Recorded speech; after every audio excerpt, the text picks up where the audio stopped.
The email arrived on a Tuesday morning while I was in the library, cramming for my organic chemistry final. My phone buzzed with a notification from the scholarship office, and my blood ran cold as I read the subject line. Urgent. Academic performance review required. My hands trembled as I opened it. Dear Ms. Sarah Coleman, we have received concerning documentation regarding your academic performance. Please report to the financial aid office immediately with your parents to discuss the continuation of your merit scholarship. Time-sensitive matter. I stared at the screen, confused. My grades were perfect. I'd maintained a 4.0 GPA for 3 straight years. This had to be a mistake. But the with your parents part made my stomach churn. Why would they need my parents there? I practically ran across campus to the financial aid building, my backpack bouncing against my spine. As I rounded the corner to the office, I stopped dead. Through the glass doors, I could see them, my parents, sitting in the waiting area, dressed in their Sunday best. My mother was examining her nails with studied casualness. My father was reading something on his phone, a slight smirk playing at his lips. They weren't supposed to be here. They lived 3 hours away and hadn't visited once since dropping me off freshman year. Sarah, my mother's voice was syrupy sweet as I entered. There you are, sweetheart. We were so worried when the school called us. The school hadn't called them. I knew that immediately, which meant they had called the school. What's going on? I asked, trying to keep my voice steady. Oh, honey, my father said, standing and putting his arm around my shoulders in a gesture that probably looked paternal to observers, but felt like a python's grip to me. We're just here to help sort out this little situation. Before I could respond, Mrs. Davidson, the scholarship coordinator, appeared in the doorway. Mr. and Mrs. Coleman, Sarah. Please, come in. The office was cramped, made smaller by the presence of several other people. Mrs. Davidson sat behind her desk, flanked by 2 other administrators I didn't recognize. But in the corner, almost hidden behind a filing cabinet, sat Professor Williams, my biochemistry professor and academic advisor. Please have a seat, Mrs. Davidson said, her face grave. We need to discuss some serious concerns about Sarah's academic performance. I opened my mouth to speak, but my mother cut me off. We're just devastated, she said, dabbing at her eyes with a tissue she produced from nowhere. We had no idea Sarah was struggling so badly. Struggling? I said. I'm not. Denial won't help you now, Sarah, my father interrupted, his voice stern. We've seen the transcripts. Mrs. Davidson cleared her throat and pulled out a folder. Yes, the transcripts your parents provided are concerning. According to these documents, you failed every class this semester. Multiple F's across the board. She laid the papers out on the desk, and I leaned forward, my mind reeling. There they were, official-looking transcripts with my name, student ID, and a row of F's where my A's should have been. These are fake, I said immediately. These are completely fake. I have straight A's. I can show you my actual grades right now on the student portal. Sarah, my mother's voice turned sharp. Stop lying. This is exactly the behavior that got you into this mess. The drinking, the parties, the boys. What? I stared at her in disbelief. I don't drink. I spend every weekend in the library. My father shook his head sadly. This is what addicts do, Mrs. Davidson. They lie, even when confronted with evidence. We've been trying to get her help, but she refuses to come home where we can monitor her properly. That's when it clicked. This was about control. It had always been about control. 3 years ago, when I'd gotten the full scholarship to study biochemistry, they'd been furious. They'd wanted me to stay home, to go to the community college where my mother worked, to live under their roof and their rules forever. The scholarship had been my escape route, and they'd been trying to drag me back ever since. I think we should discuss. Mrs. Davidson began, but Professor Williams suddenly stood up. Actually, he said, pulling out his laptop, I'd like to share something interesting. Everyone turned to look at him. He was a quiet man, usually content to observe from the sidelines, but there was something different about his expression now. What's this about, Professor?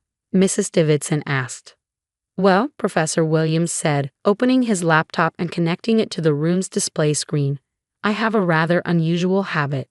Call it professorial paranoia, but I BCC myself on every single grade submission, every email to the registrar, every academic document I file. My parents exchanged a quick glance. I also record all my office hours, with student permission, of course, for quality assurance, he continued. So imagine my surprise when I saw these alleged transcripts showing Miss Coleman failing my class, when I have documented evidence of her A+ performance. The screen lit up with email after email, all showing my actual grades, timestamps, official submissions, a perfect record. This must be a mistake, my mother stammered. We got these transcripts directly from the registrar's office. Did you? Professor Williams asked mildly. Because I have here an email from the registrar stating they've had no contact with you whatsoever. In fact, they flag any parent requests for transcripts of students over 18 without written consent. My father's face was turning red. How dare you imply? I'm not implying anything, Professor Williams said. I'm stating facts. But there's more. He clicked to a new screen. Miss Coleman, did you know your parents visited campus last week? I shook my head, stunned. Security footage, he explained, showing a grainy video. Here they are entering the computer lab in the library. And here. He clicked again. It's the login record showing someone accessed the transcript template files from that exact computer at that exact time. Files that are supposedly secure but can be found if someone knows where to look. Say, if one of them works at a community college with similar systems. My mother's face had gone pale. Mrs. Davidson leaned forward. Are you suggesting these transcripts were forged? I'm not suggesting anything, Professor Williams repeated. But I did take the liberty of inviting someone else to this meeting. The door opened and a campus security officer entered, along with a woman in a suit. This is Detective Morrison from the City Police Department, the officer said. She specializes in fraud cases. Fraud? My father stood up abruptly. This is ridiculous. We're trying to help our daughter. By submitting falsified documents to a federal financial aid office, Detective Morrison asked, That's a felony, Mr. Coleman. Fraud involving federal education funds can result in up to 5 years in prison and $20,000 in fines. We didn't. My mother started. Additionally, Professor Williams continued, still calm, I have here a recording from Miss Coleman's visit to my office hours last week, where she mentioned her parents had been pressuring her to leave school. Sarah, you gave me permission to record that session, correct? I nodded, remembering. I've been crying, telling him about their constant calls, their threats, their attempts to sabotage my education. He played a short clip where my voice, shaky with tears, described how my parents had threatened to find a way to force me home if I didn't leave voluntarily. That's taken out of context, my father shouted. Is it? Professor Williams asked. Because I also have emails from Ms. Coleman's other professors all confirming her excellent performance. Dr. Martinez in organic chemistry says she's the top student. Professor Thompson in physics calls her exceptional. Should I continue? The room was silent except for the hum of the laptop. Here's what I think happened, Detective Morrison said, pulling out a notepad. You wanted your daughter to come home. When she refused, you decided to force the issue by making her lose her scholarship. You came to campus, accessed the computer systems, probably using Mrs. Coleman's community college credentials, and created false transcripts. Then you submitted them to the financial aid office, hoping Sarah would have no choice but to return home once her funding was cut. You can't prove that, my mother said, but her voice was weak. Actually, the detective said, we can. Digital forensics is quite advanced these days. Every document created leaves a trail. Every login is recorded. And forging academic documents is a serious crime. Professor Williams turned to me. Sarah, I want you to know that all of your actual professors have been notified of this situation. We've all submitted letters to the scholarship committee confirming your real academic standing. Your scholarship is safe. I felt tears streaming down my face, relief, anger, vindication all mixing together. As for you, Detective Morrison turned to my parents, you have 2 choices. We can handle this criminally, which means arrests, trials, and likely jail time. Or we can handle this through a civil agreement where you cease all contact with Sarah, pay restitution for the time and resources wasted on this investigation, and undergo mandatory counseling. You can't stop us from seeing our daughter. My mother shrieked. Actually, I said, finding my voice at last, I can.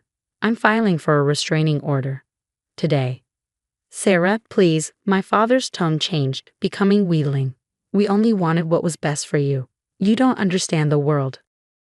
No, I cut him off. You don't understand. I'm not your property. I'm not your prisoner. I'm a grown woman with a 4.0 GPA, a full scholarship, and a future in biochemical research. And I'm done with both of you. Mrs. Davidson, who had been silent through most of this, finally spoke. Mr. and Mrs. Coleman, I'm going to have to ask you to leave campus immediately. You're now banned from all university property. Security will escort you out. As my parents were led away, my mother shooting me one last venomous look, Professor Williams put a gentle hand on my shoulder. Are you all right? He asked. Why did you do all this? I asked him. The BCCs, the recordings. He smiled sadly. I had a student once, years ago, brilliant girl, pre-med. Her family sabotaged her education to keep her under their control. By the time we figured out what was happening, it was too late. She'd lost her scholarship and had to drop out. I swore I'd never let it happen again.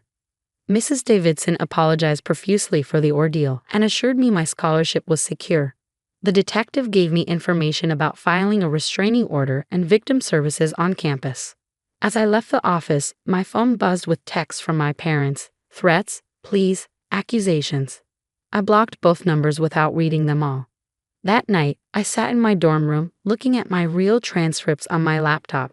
All A's, just as they should be. My roommate brought me tea and sat with me while I processed everything. They really thought they could get away with it, I said, still in disbelief. Narcissists always do, she replied. But you had something they didn't count on, a professor who gave a damn. The next day, I changed my major. I added a minor in criminal justice to my biochemistry degree. Professor Williams wrote me a recommendation letter for a summer internship with the FBI's Forensic Science Division. My parents took the civil agreement probably because their lawyer told them they'd definitely lose in court. I haven't spoken to them since. Sometimes I wonder if they ever really loved me or if I was just another thing they needed to control. But mostly, I don't think about them at all. I'm too busy studying, researching, and building the life they tried to steal from me. And Professor Williams? He still BCCs himself on everything. He also started teaching a seminar on recognizing and documenting academic fraud. The first slide of his presentation is always the same. Trust but verify. And always keep receipts. The restraining order was approved without challenge. Turns out judges don't look kindly on parents who commit federal fraud to control their adult children. My parents had to pay $10,000 in restitution and complete 200 hours of community service. I graduated summa cum laude. Professor Williams hooded me at the ceremony, standing in for the family who wasn't there. As I walked across that stage, I thought about how differently things could have gone if he hadn't been watching, documenting, protecting. Now I work in forensic biochemistry, helping solve crimes through science, and yes, I BCC myself on everything too. Because Professor Williams was right, always keep receipts. You never know when someone will try to rewrite your story. But with the right evidence, the truth always wins in the end.